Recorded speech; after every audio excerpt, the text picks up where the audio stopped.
안녕하십니까. 세계지리 지역지리 파트 영상 강의를 맡게 된 지리교사 김웅이라고 합니다.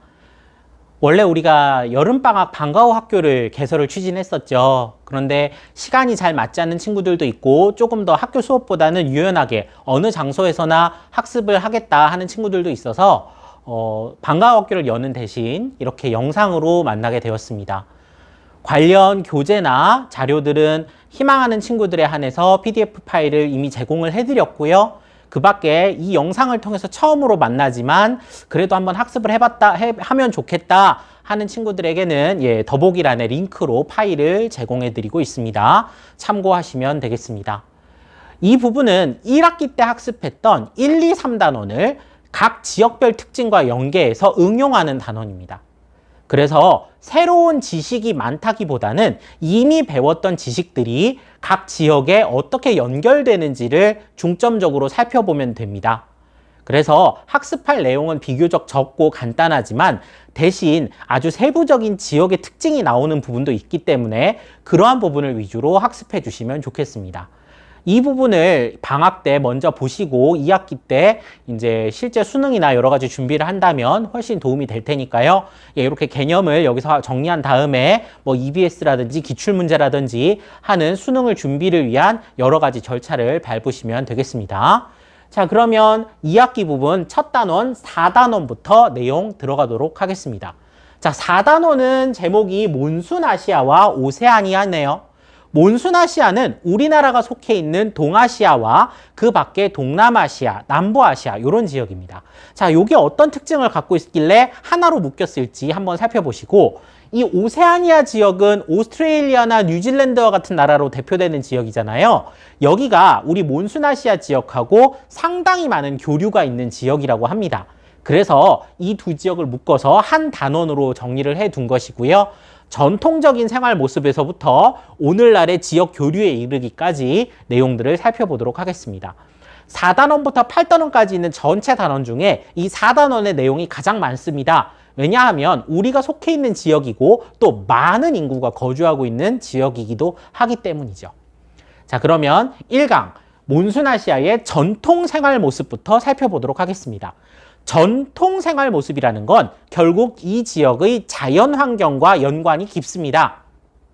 오늘날 현대적인 도시나 이런 모습은 사실 지역별로 큰 차이가 많이 없는 반면에 전통적인 생활 방식, 그러니까 농업, 전통 가옥, 전통 의상 이런 것들은 사실 지역의 그 자연 환경과 굉장히 밀접한 관계가 있잖아요. 그래서 자연 환경과 전통 생활 모습은 뗄래야 뗄 수 없는 관계다. 이렇게 보시면 되겠습니다. 그래서 먼저 자연 환경부터 알아보도록 하죠. 몬순아시아 지역은 몬순이라는 말에서 느낄 수 있듯이 계절풍을 영향을 받는 지역입니다. 계절풍이라는 건 계절에 따라 바람의 방향과 성질이 달라지는 것을 뜻하는데요. 유라시아 대륙의 동쪽 편에 있는 우리나라와 같은 동아시아 지역, 그 다음에 인도차이나 반도나 말레이시아, 인도네시아, 필리핀 이런 지역들, 그죠? 동남아시아, 그리고 인도와 그 주변 국가들, 파키스탄, 방글라데시, 스리랑카 이런 지역까지 합쳐서 전부 몬순아시아라고 합니다. 이미 여기서 우리는 많은 것을 알 수 있어요. 왜냐하면 우리나라가 몬순아시아이기 때문에 이 나라들의 기후가 우리나라랑 어느 정도의 공통점이 있구나 이걸 이미 알기 때문이죠. 이 영상을 찍는 게 지금 여름방학 기간인데요. 굉장히 습하고 덥습니다. 그리고 지난주까지는 비가 엄청나게 내렸죠. 이러한 특징들을 모두 공유하는 지역이라는 거죠. 그래서 이 지역의 여름은 계절풍의 영향을 많이 받습니다. 해양에서 대륙으로, 바다에서 육지를 향해 부는 여름 계절풍이 굉장히 많고 주로 남풍 계열, 남동풍, 남서풍 이런 바람들이 여름 계절풍에 속해요. 왜냐하면 대륙이 상대적으로 이때는 저기압, 온도가 조금 더 높고 그 다음에 바다 쪽이 상대적으로 비열이 높기 때문에 온도가 덜 높아져서 상대적으로 이 고기압에서 저기압으로 바람이 부는 그런 특징 때문에 해양에서 대륙으로 바람이 불어 들어간다. 그래서 우리 지금 여름과 같이 비가 많이 오는 우기가 되고 또 기온도 높고 강수량도 많이 내린다. 이렇게 보시면 되겠습니다. 그래서 아주 간단한 기후 특징입니다만은 우리가 몸으로 느껴서 이미 잘 알고 있는 데다가 생각보다 많은 지역에서 이런 특징을 공유한다는 걸 알게 된 거죠. 특히나 이 중에서도 여러분들 몬순과 히말라야 산맥이 만나는 지역, 여기는 좀 알아둘 필요가 있습니다. 강수가 일어나는 조건 중에 하나가 바람이 상승하는 거잖아요. 공기가 위로 뜨면 비가 온다고 했죠. 공기를 위로 띄우는 데 있어서 여러 가지가 있어요. 땅이 너무 뜨거워져서 소낙비가 내리기도 하고요. 아니면 뭐 전선이 서로 겹쳐지면서 전선성 강우가 오기도 하는데, 많은 경우에 바람이 산을 넘을 때, 바람이 산을 넘으면서 상승할 때 비가 내립니다. 그래서 아시아 지역의 이 몬순, 여름 계절풍, 남쪽 바다에서 불어 올라오는 바람과 히말라야 산맥이 만나, 히말라야 산맥이 얼마나 높아요. 그 높은 히말라야 산맥이 만나서 이 상승을 하는 그 지역은 비가 엄청나게 내린다고 합니다. 거기가 바로 체라푼지라는 지역이거든요. 뒤에 지도로 한번 확인해 보도록 하겠습니다. 반대로 겨울이 되면 우리가 흔히 우리나라는 시베리아에서 바람이 불어와서 시베리아 북서풍, 시베리아 계절풍 이런 식으로 이야기를 하죠. 우리 몬순아시아 지역은 다 마찬가지로 대륙에서 해양으로 북풍, 북서풍, 북동풍 이런 바람들이 불어 내려옵니다. 그래서 대륙이 상대적으로 차갑게 식으면서 공기가 하강하는 고기압이 발달해서 대륙에서 해양으로 바람이 불어나간다. 이렇게 생각하시면 되겠고, 그래서 이때는 우리 몬순아시아 지역은 건기, 상대적으로 비가 안 오고 대체로 낮은 기온을 보이게 됩니다. 선생님, 동남아시아나 인도 이런 데는요, 겨울이 없는데요. 예, 그 지역도 여름철, 우리가 흔히 말하는 우기보다는 상대적으로 낮은 기온을 갖고 있는 경우가 많고, 특히나 강수량에 있어서는 차이가 많이 납니다. 그래서 우리의 겨울이 그 지역도 비가 좀 적게 오는 지역이다. 이렇게 생각하면 편할 것 같습니다. 자, 그림으로 한번 확인해 보죠. 자, 여기 1월 달이 먼저 나와 있는데, 자, 1월 달 한번 보시면 이 지역, 우리나라에서 흔히 시베리아라고 부르는 지역 또는 뭐 몽골 내륙 뭐 이런 데겠죠. 자, 여기가 상대적으로 고기압이고 이제 바다 쪽으로 바람이 불어 들어갑니다. 자, 요 고기압, 그래서 요 고기압의 특징은 한랭, 그죠? 춥고 그다음에 건조한 특징을 갖고 있습니다. 한랭 건조한 특징을 갖고 있는 바람이 바다 쪽으로 불어 내려가면서 이 지역의 기후를 만들고, 반대로 7월 달이 되면 바다 쪽이 상대적으로 고기압이죠. 이쪽이 고기압이고 이쪽이 대륙 쪽이 상대적으로 저기압이기 때문에 바다에서 육지로 바람이 불어 들어간다. 이렇게 말씀을 드리겠습니다. 자, 그런데 여기 지금 잘 보이시나요? 여기 점선으로 표시된 동그란 지역이 있어요. 자, 이 지역은 유별나게 강수량이 엄청나게 많은 지역으로 표시가 됩니다. 자, 이 지역에 바로 아까 히말라야랑 여름 몬순이 만나는 체라푼지라고 하는 지역도 여기 속해 있고요. 높은 산지와 그 다음에 강력한 계절풍이 만나서 많은 강수량을 보이는 지역이다. 이렇게 말씀드리겠습니다. 그래서 요 여름 몬순과 관련된 문제가, 아이고 죄송합니다. 무슨 일일까요? 자, 여름 몬순과 관련된 이 문제가 출제될 때 여기 지금 표시된 요 지역들이 상당히 잘 나온다는 거. 자, 여기 다시 한번 지우고 쓸게요. 요 지역이 상당히 출제가 잘 된다는 거, 예, 다시 한번 강조 드립니다. 자, 아까 설명드린 그 내용이죠. 벵골만, 그러니까 인도양의 그 육지와 접한 부분, 여기서 바람이 타고 올라가는데, 바람이 산을 타고 올라가려고 봤더니 세상에 세계에서 가장 높은 히말라야 산맥이네요. 바람이 산을 타고 올라가는데 이게 막 해발 8,000m짜리 산맥이에요. 그러다 보니까 이 올라가는 과정에서 엄청나게 습하고 기온이 높던 이 바람이 타고 올라가면서 많은 양의 비를 뿌리고, 그리고 오히려 건조해진, 이 티베트 지역은 상당히 건조한 특징을 갖고 있거든요. 건조해져서 이렇게 넘어가는 이런 현상을 보이게 됩니다. 이거 지리에서 굉장히 중요하거든요. 바람이 산을 만나면 비가 내립니다. 그리고 산을 넘고 나면 건조해지죠.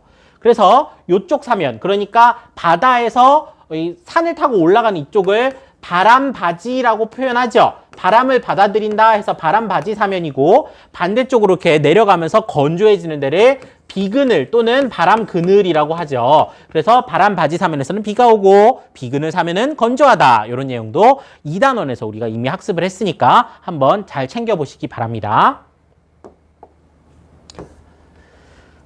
그래서 여름철에는 굉장히 비가 많이 내립니다. 예, 이 지금 인도의 풍경인데요. 예, 우리도 사실 얼마 전에 지금 지난주에 이런 상황이 전국에서 발생했었죠. 근데 이렇게 막 물이 여기까지 들어차는데 이렇게 자동차를 운행하는 게 안전할까요? 예. 이거 위험할 것 같은데 이제 인도 사람들은 표정이 전혀 변화가 없죠. 이 사람들 이제 안전하지는 않은 것 같습니다.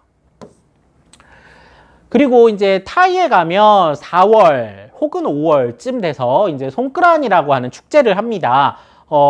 이제 건기와 우기가 있으면 우기가 시작되는, 그러니까 5월달, 뭐 4월달 이럴 때부터 비가 많이 내리기 시작하는 거죠. 몬순 기후이기 때문에요. 그래서 우기의 시작을 알리는 축제, 이제 코끼리가 막 물 뿌리고 있잖아요. 이런 식으로 이제 축제도 시작을 한다고 합니다. 농사도 짓고 해야 되니까요. 사람들이 이렇게 비가 내리는구나 하면서 이걸 기념하는 축제가 벌어진다. 예, 이런 것들도 상식적으로 알아두시면 좋겠습니다. 자, 기후 특징 간단하게 계절풍 기후로 정리를 해봤고요. 이번에는 지형입니다. 자, 동아시아의 여러 지형들을 한번 볼 텐데 특히나 중국은 땅이 워낙 넓어서 다양한 지형들이 분포하는 곳인데 전반적으로 보면 서고 동저의 지형을 이룹니다. 우리 한국지리랑 같이 선택한 친구들 헷갈릴 수 있어요. 자, 우리 한반도는 동고서저였어. 그죠?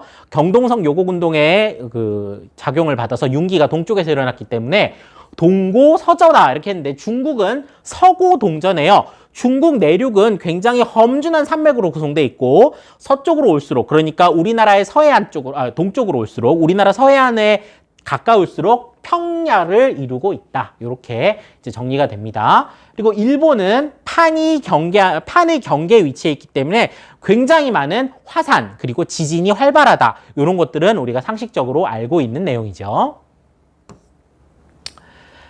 자, 그 다음에 동남아시아의 지형을 살펴보면 여기는 알프스 히말라야 조산대가 지나갑니다. 우리 참고로 일본은 환태평양 조산대에 속했었죠. 환태평양 조산대에 속하는 건 일본이고요. 알프스 히말라야 조산대에 속해 있는 국가들이 많아요. 대표적인 데가 인도네시아라든지 필리핀 이런 국가들은 섬나라이면서 동시에 이 알프스 히말라야 조산대에 속해 있기도 합니다. 그래서 다양한 산맥들이 남북으로 분포해서 지형성 강수, 아까 봤죠? 바람이 산을 넘을 때 비가 오는 거, 그런 것들도 발생을 한다.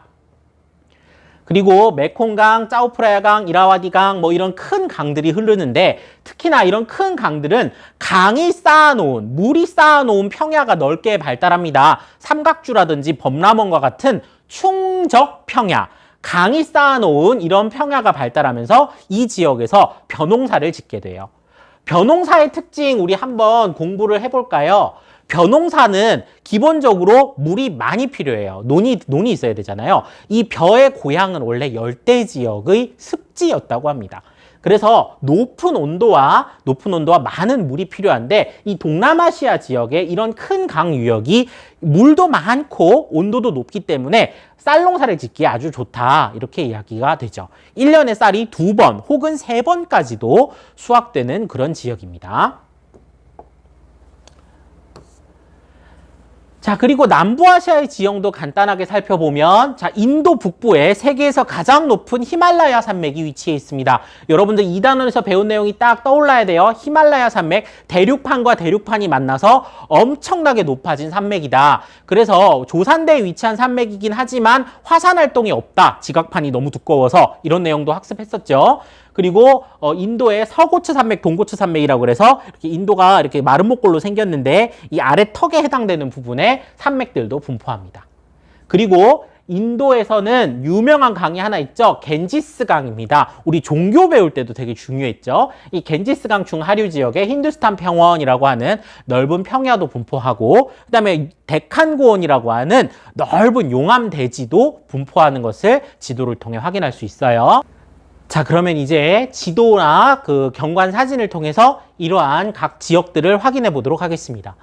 먼저 인도 차이나 반도의 국제하천인 메콩강입니다. 자, 메콩강은 여러 나라를 걸쳐서 흐릅니다. 중국에서부터 시작해서 베트남도 지나가고요. 그 다음에 라오스도 지나가고요. 캄보디아도 지나가고요. 굉장히 많은 나라를 걸치면서 흐르는 국제 하천이에요. 그래서 이 때문에 물 분쟁 문제도 발생을 하는데 이건 뒤에서 조금 있다가 자세하게 다뤄보도록 하겠습니다. 그래서 이 지역의 넓은 충적 평야에서 벼농사가 이루어지고 있어요. 메콩강. 그 다음에 요거는 이제 충적 평야에 대한 내용인데요. 한국 지리할 친구들은 그냥 한번 머릿속에서 휙 떠올려 보십시오. 저 선상지 경사 급변점에서 발달하는 거, 그다음에 강이 중류나 중하류 지역에서 발달하는 거, 범람원, 그래서 넘쳐갖고 하는 거. 그다음에 여기 우가코 같은 것도 보이고, 하류 지역의 삼각주 이런 것도 보이네요. 메콩강 삼각주도 엄청나게 넓은 평원입니다. 요거는 한국지리 병행시에만 좀 참고해 주세요. 지금 말씀드렸던 여러 가지 지형들을 지도로 정리해 봅시다. 자, 여기 보시면 이 몬순아시아 지역을 지도가 나와 있는데요.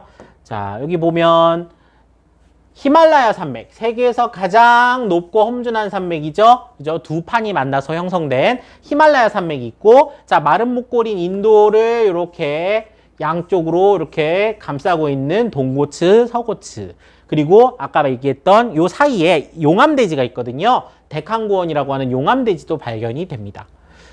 그리고 대표적인 강들도 몇 개만 보자면 중국에서 시작해서 인도 차이나 반도. 자, 여기가 인도고 요쪽이 중국이잖아요. 인도와 중국 사이에 있어서 인도 차이나 반도예요. 중국과 인도 사이에 있는 인도 차이나 반도에서 이렇게 발견되는 이렇게 메콩강, 그다음에 타이 쪽으로 흐르는 짜오프라야 강, 이런 강들이 주요 강으로서 존재하고요. 그리고 인도를 거쳐서 방글라데시로 흘러드는 겐지스 강의 넓은 요런 그 충적 평야도 말씀을 드렸습니다. 아울러 중국에는 황허강, 얼마나 강의 물이 많고 이 지역에서 강물이 이제 그 누런 황토지대를 흘러오면서 많이 그 강물을 강에서 바다로 이렇게 황토로 운반했는지 이 바다가 색깔이 약간 노랗다 그래서 황해바다라고 하죠.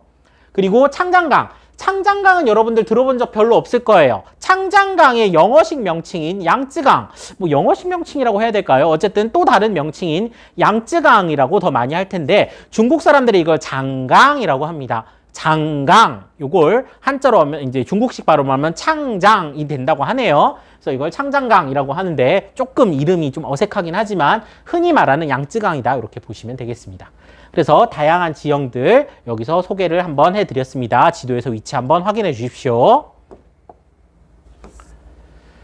자, 그래서 여기 글씨로 정리된 거 한번 볼까요? 인도와 중국의 접경지대에는 대규모 스kop작으로 형성된 히말라야 산맥과 이 히말라야 산맥 뒤쪽의 시짱고원 혹은 티베트 고원이라고 부르는 곳이 존재한다. 판 경계에 있는 인도네시아, 필리핀, 일본 이런 데서는 화산 활동과 진인 활동이 활발하다. 많은 화산이 있고요. 겐지스강, 메콩강, 창장강 등의 대유역에서는 대하천의 유역지대에서는 하천이 자주 범람해서 충적평야가 펼쳐져 있다. 뭐 이런 게 돼 있고요. 자, 대륙 내부는 격해도, 그러니까 바다와 격리된 정도겠죠. 바다와 격리된 정도가 크므로 해양에 스변한 바람이 미치지 못해서 사막도 일부 있어요. 선생님, 몬순아시안 여름에 비 온다면서요? 네, 여름에 비가 오는데요. 그게 바다에서 너무 멀리 떨어지면 오지 않겠죠. 그래서 타크라마칸 사막, 고비 사막 이런 데는 대륙 안쪽에 있기 때문에 오히려 건조한 그런 특징도 보이는 곳이 있다고 합니다. 앞에 지도로 잠깐 넘어가 보시면 그래서 바다에서 멀리 떨어진 곳에 여기 이제 타크라마칸 사막, 고비 사막 이런 사막들도 확인할 수 있겠네요. 그래서 멀리 떨어진 곳은 이렇게 차이도 나타난다 하는 내용 정리했습니다. 자, 글로 된 거 한번 봤고요. 자, 이제 히말라야 산맥 한번 다시 넘겨 짚어 보겠습니다. 알프스 히말라야 조산대라고 해서 우리가 환태평양 조산대와 함께 그죠? 화산 활동과 지진 활동이 활발한 이런 띠를 배웠는데 이 중에서도 히말라야 산맥은 대륙판과 대륙판이 충돌했기 때문에 지각판이 너무 두꺼워서 화산은 없고 지진은 발생한다 했습니다. 세계에서 가장 높고 험준한 산맥입니다. 그리고 이 뒤, 그러니까 히말라야 산맥 넘어서 중국 쪽으로 넓게 펼쳐져 있는 게 이제 시짱고원 혹은 티베트 고원인데요. 이제 여기 지역은 농사를 짓기가 거의 불가능하기 때문에 이렇게 유목으로 생규를 꾸려나가는 걸 볼 수 있어요. 자, 그 다음에 환태평양 조산대와 알프스 히말라야 조산대에 다 걸쳐 있는데 특히 인도네시아가 그런 경향이 강하고 필리핀도 환태평양 조산대에 이제 위치해 있습니다. 요런 데도 보면은 화산이 굉장히 높게 험준하게 발달해 있는 걸 볼 수 있죠. 예, 중국 내륙에 아까 건조한 사막, 격해도라 그러죠. 바다에서 떨어진 정도가 굉장히 멀기 때문에 발생하는 요런 사막 요런기도 이제 한번 살펴봤습니다. 풍경 사진들 이렇게 한번 쑥쑥 보세요. 자, 그러고 나서 이제 등장하는 건 주요 농업 지역들입니다. 그리고 농업 활동이 어떻게 일어나는지도 살펴볼 텐데, 자, 먼저 쌀입니다. 자, 쌀은 이 지역의 핵심 식량 자원입니다. 우리도 쌀을 주로 먹잖아요. 우리의 주식이 쌀인데, 쌀은 아까도 말씀드렸다시피 높은 기온과 많은 물을 필요로 합니다. 그래서 우리나라와 같은 여름이 있어야 돼요. 또는 1년 내내 우리나라 같은 기후를 갖고 있든지, 우리나라의 여름과 같은 그런 기후를 갖고 있든지, 아니면 우리나라처럼 여름 한철이라도 높은 기온과 많은 물이 필요해요. 그래서 농사 짓기가 쉽지 않은데 이 쉽지 않은 쌀을 왜 그럼 여러 지역에서 기르냐면 이 쌀이 있으면 여러 사람을 먹여 살릴 수 있대요. 인구 부양력이라는 표현이 나오죠. 부양한다는 건 먹여 살린다는 뜻이에요. 많은 사람을 먹여 살릴 수 있는 능력이 있는 작물이다. 그래서 쌀을 많이 재배한다. 그래서 쌀을 많이 재배하는 지역은 세계적으로 인구가 모여서 분포하게 됩니다. 대표적인 게 인도네시아의 수도인 자카르타가 위치한 자와섬입니다. 자와섬이라고 하기도 하고 자바섬이라고도 하는데요. 자, 이 위를 뭐로 발음하냐에 따라서 자바섬 혹은 자와섬이라고 합니다. 이 그렇게 작진 않지만 그래도 섬 하나에 막 인구가 1억이 넘게 밀집되어 있는 지역이거든요. 이렇게 인구가 엄청나게 밀집할 수 있는 데에는 쌀이라고 하는 작물의 힘이 컸다는 거죠. 그래서 몬순아시아 지역은 대부분 쌀을 어떻게든 길러내긴 합니다. 물론 아까 티베트와 같이 도저히 농사가 안 돼서 유목을 하는 지역도 있지만 그런 지역을 제외하면 대부분 고온다습한 여름을 갖고 있기 때문에 이 고온다습한 여름을 이용해서 쌀을 길러내고 이 쌀은 넓은 평야가 필요해요. 물을 가둘 수 있어야 되기 때문에 경사진 곳에서는 농사를 짓기가 쉽지 않습니다. 물론 이 경사진 곳도 막 계단식 논 같은 걸로 어떻게든 개간해서 농사를 짓기도 하죠. 그래서 어쨌든 넓은 평야, 충적평야, 아까 강이 쌓아놓은 넓은 평야들 있죠? 이런 데에서 쌀을 많이 재배한다. 그래서 자연환경과 농업이 굉장히 관련이 높다는 걸 알 수 있겠죠. 자, 여기는 아까 말했던 그 세계적인 인구 밀집 지역 자와섬입니다. 이 섬에 인구가 막 1억 이상 모여 산다고 합니다. 그래서 얼마나 크길래 그런가요? 우리 한반도보다 조금 더 큰데 한반도 인구의 거의 2배 이상 거주하고 있죠. 벼농사를 하는 모습입니다. 모내기 하는 모습이 우리랑 되게 비슷하죠. 예, 여기는 1년에 쌀이 2번 이상 나는 타이의 짜오프라야강 유역입니다. 그래서 넓은 충적평야에서 이렇게 모내기를 하고 있는 모습을 볼 수 있네요. 아까 말했듯이 충적평야에서 기르기 좋은데 이게 기울어지면 물이 다 흘러내리니까 논을 만들 수가 없잖아요. 그래서 전 세계적으로 이렇게 비탈진 곳에다가는 계단으로 막 조성을 해가지고 농사를 짓는 모습을 볼 수가 있습니다. 우리나라에도 있어요. 저기 남해군에 가면 다랭이논이라고 해서 이렇게 계단으로 막 만들어 놓은 데가 있어요. 그래서 상당히 많은 지역에서 어떻게든 쌀농사를 짓기 위해 노력했다 이런 걸 볼 수가 있겠네요. 우리나라도 이렇게 넓은 평야 지역에서는 벼농사를 짓고 있습니다. 자, 이 쌀에는 두 종류가 있다고 합니다. 우리 이미 여러분들 많이 알 거예요. 무슨 자스민 라이스 뭐 이런 것도 먹어본 친구도 있고 하여튼 뭔가 그 동남아 음식점에 가면 풀풀 날리고 길쭉한 쌀 먹어본 친구 있을 거예요. 그런 쌀을 인디카라고 합니다. 인도나 동남아시아, 중국 남부 이런 데서 많이 먹는 좀 찰기가 없고 풀풀 날리는 쌀이 있거든요. 이런 게 있고 우리가 먹는 쌀은 좀 더 끈끈하죠. 끈끈하다는 건 이제 점성이 높잖아요. 그래서 좀 더 알이 동글동글하고 점성이 높은 자포니카, 일본 쌀이란 뜻이겠죠. 그래서 우리나라, 일본, 중국 북부 이런 데서 먹는 자포니카 이렇게 두 개의 종류가 있고 우리는 젓가락이나 이게 젓가락으로 딱 떠먹을 수 있잖아요. 그죠? 풀풀 날리지 않으니까. 그리고 이렇게 엉겨 붙는 성질을 이용해서 떡 이런 걸 만들어 먹고 인디카 같은 경우에는 볶음밥으로 주로 많이 활용을 합니다. 물론 볶음밥으로 먹는 이유가 쌀 종류 때문만은 아니에요. 기름을 통해서 고온으로 익혀야 되는 그런 자연 환경이기도 하지만 어쨌든 그것과 잘 맞는 쌀이고 쌀국수 등으로 가공을 하기도 한다고 하죠. 그래서 이 쌀이라는 것도 이렇게 두 종류가 있다 알아두시면 좋겠습니다. 네, 이렇게 생겼어요. 자, 자포니카 우리가 먹는 거, 그죠? 달립종. 달립이라는 건 입자가 짧다. 그죠? 알갱이가 작은 거, 그 다음에 알갱이가 큰 거, 장립종. 이렇게 두 개의 모습입니다. 자, 그 다음에 나오는 작물은 차예요, 차. 아시아 지역은 대체로 차 문화권이었죠. 커피가 들어온 것은 얼마 되지 않았습니다. 전통적으로 차를 많이 먹는 지역인데요. 이 차 역시 기온이 높고 강수량이 많고 물이 잘 빠지고 이래야 된다고 하네요. 그래서 주요 재배 지역으로는 좀 더 따뜻한 기후를 갖고 있는 중국의 창장강 이남, 양쯔강 이남 지역, 그리고 인도의 북동부, 그리고 스리랑카. 스리랑카의 옛날 이름이 실론이었거든요. 그래서 이제 실론티가 되게 유명하죠. 그래서 뭐 요런 것들이 이제 요런 지역들이 차 재배가 많이 일어나는 곳입니다. 따뜻한 지역들. 예, 그냥 괜히 갖다 놔 봤어요. 이런 브랜드가 있잖아요. 그죠? 홍차. 홍차라는 건 잎을 따서 발효시킨 거죠. 발효시키는 그런 홍차고 그대로 이렇게 덮어가지고 쓰면은 녹차가 되죠. 그래서 이렇게 차밭이 넓게 펼쳐져 있는 걸 볼 수 있습니다. 우리나라도 남부 지역에 특히 보성 같은 지역에서 이런 녹차를 많이 재배하고 있는 걸 우리가 알고 있죠. 그리고 커피입니다. 자, 이거 커피 좀 중요하거든요. 커피는 꼭 좀 알아두시기 바랍니다. 왜 커피 이게 중요하냐면 우리나라 사람들은 커피라고 하면 주로 남아메리카나 아니면 아프리카에서 온 게 많다 이렇게 생각을 합니다. 실제로 많은 카페에 가보면 뭐 이렇게 커피 종류들을 쭉 나열해 놓으면서 주로 남아메리카나 아프리카산 커피가 많이 있는데 베트남이 세계 2위입니다. 이거 되게 중요해요. 베트남이 세계 2위입니다. 굉장히 중요합니다. 요거 가지고 문제 많이 내거든요. 베트남은 베트남에서 재배하는 커피가 흔히 말하는 아라비카 원두라고 해서 좀 좋은 게 아니래요. 그거보다는 조금 상품성이 떨어지는 로부스타라는 품종인데 이 로부스타 품종 역시 뭐 먹을만 하다고 하고 뭐 연유라든지 여러 가지 뭐 시럽이라든지 이런 걸들 조합해서 만들기에는 오히려 더 좋다 이런 얘기도 있어요. 그래서 베트남에서 재배하는 이 커피 양이 세계 2위라는 거 꼭 알아두시기 바랍니다. 이거 가지고 문제 되게 많이 나오거든요. 몬순아시아 지역이라고 커피 안 할 것 같지만 베트남이 세계 2위고 인도네시아도 커피를 만만치 않게 재배하는 국가입니다. 베트남. 그럼 세계 1위는 어딜까요?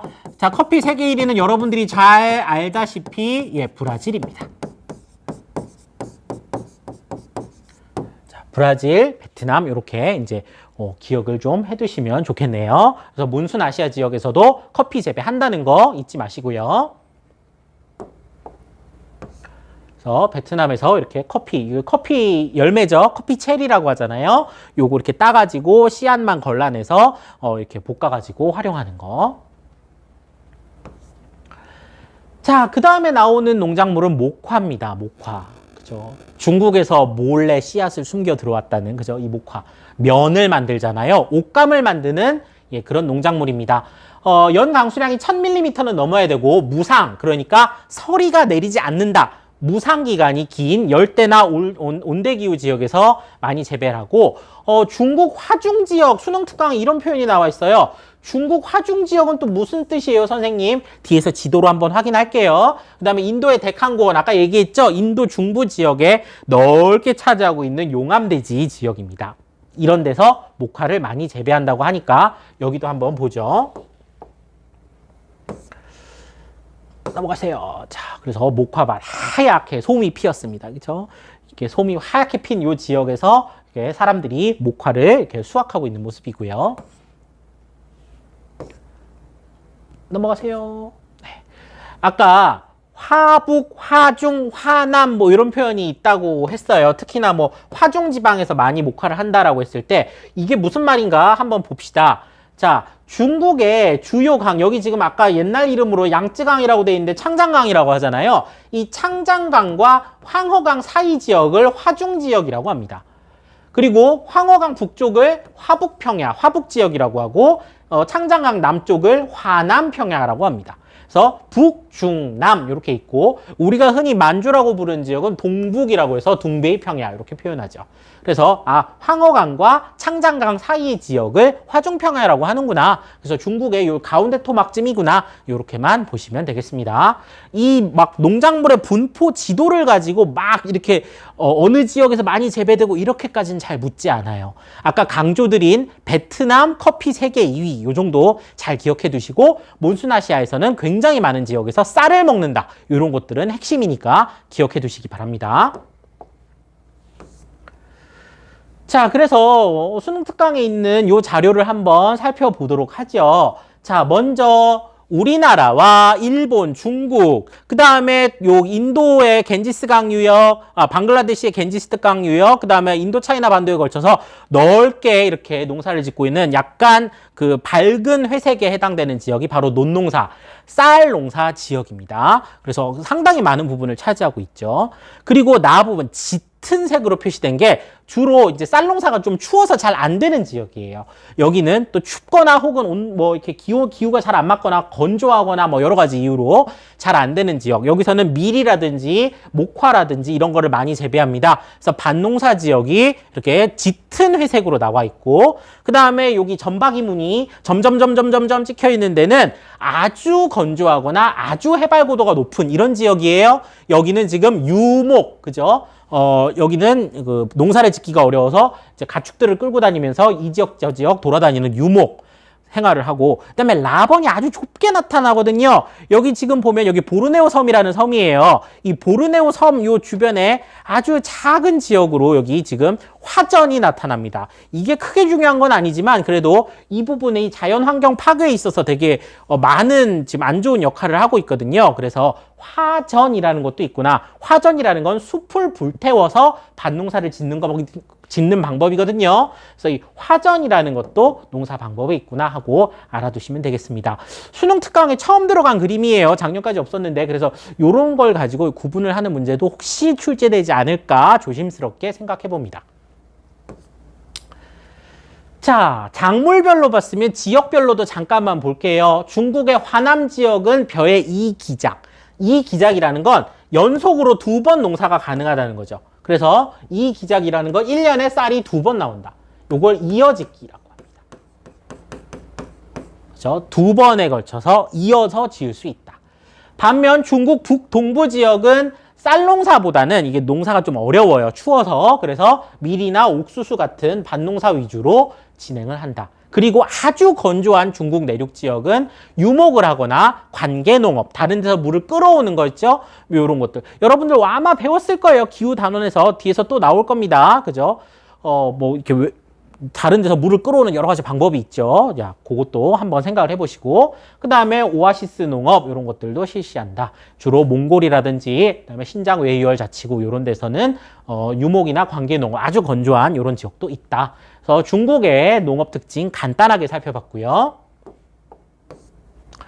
자, 그 다음에 동남아시아 지역에서도 역시나 아까 얘기했던 이기작, 날이 굉장히 덥기 때문에 벼가 2번씩 나오는 이기작도 활발하며 3기작도 되는 데가 있다고 해요. 짜오프라야강 일대 이런 데는. 그리고 아까 경사가 급한 일대에서는 계단식론 조성한 거 아까 봤죠. 필리핀 같은데 벼농사를 했고, 그 밖에 자 여기 요거 중요하니까 표시해 두십시오. 자,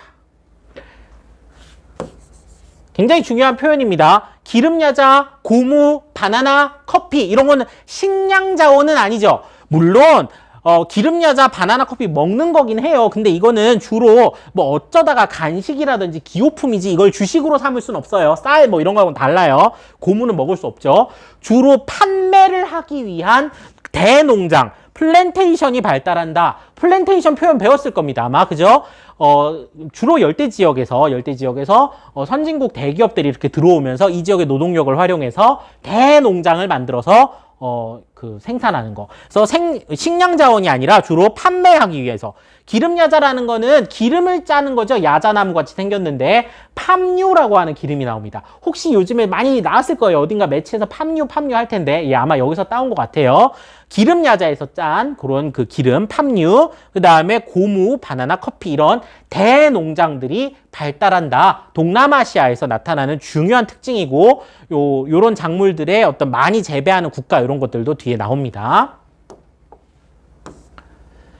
자, 그래서 보시면 이게 고무나무거든요. 고무나무가 쫙 심어져 있고 여기서 이렇게 스크래치를 쫙쫙 내면 여기서 이제 고무를 만드는 원료가 이렇게 쏟아져 나오게 됩니다. 수액처럼. 그래서 나무에서 이 고무의 원료를 채취해서 좀 가공을 하면 천연 고무가 되는 것이죠. 그래서 숲을 베어내고 이렇게 고무밭으로 만드는 거죠.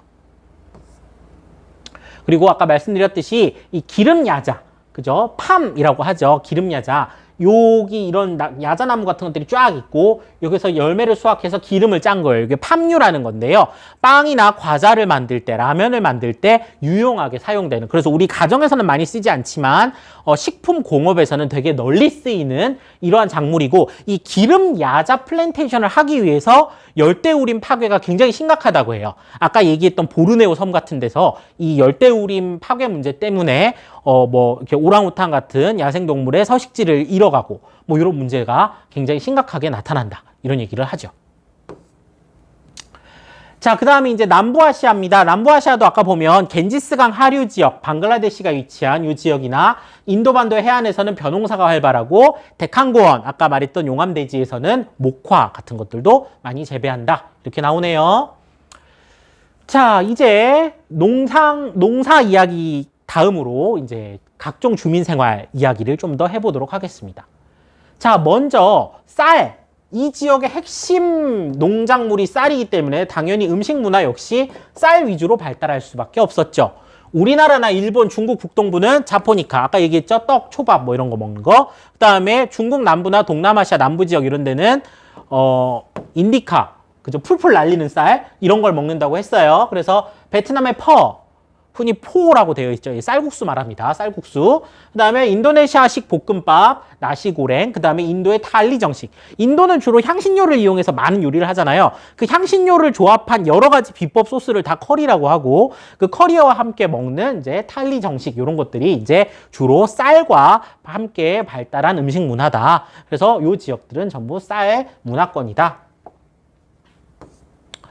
그래서 이제 나시고랭, 볶음밥이죠. 쌀 긴 거 보입니까? 쌀 알 긴 거. 그 다음에 이거를 이제 쌀국수로 가공한 거, 이런 것들을 볼 수 있고요. 그 다음에 탈리 정식이라고 해서 여기 보면은 난이라고 해서 인도식 빵이 있고, 그 다음에 쌀, 요것도 인디카죠. 굉장히 알이 풀풀 날리는 거. 그 다음에 다양한 이런, 그죠? 향신료들과 함께 이제 식사를 하는 이런 식문화를 갖고 있습니다. 자, 그 다음에 이제 집 이야기 해볼게요. 자, 먹는 거 얘기 나왔고, 그 다음 집 이야기네요. 자, 이 지역들도 기후에 적응하기 위해서 다양한 독특한 집을 갖게 됐습니다. 자, 중국의 화북지방은 좀 추운 데잖아요. 그 추운 지역에서는 사합원이라고 해서 네모난 집을 지어요. 아니, 선생님 집이 다 네모나지 뭐 다른 모양이 있나요?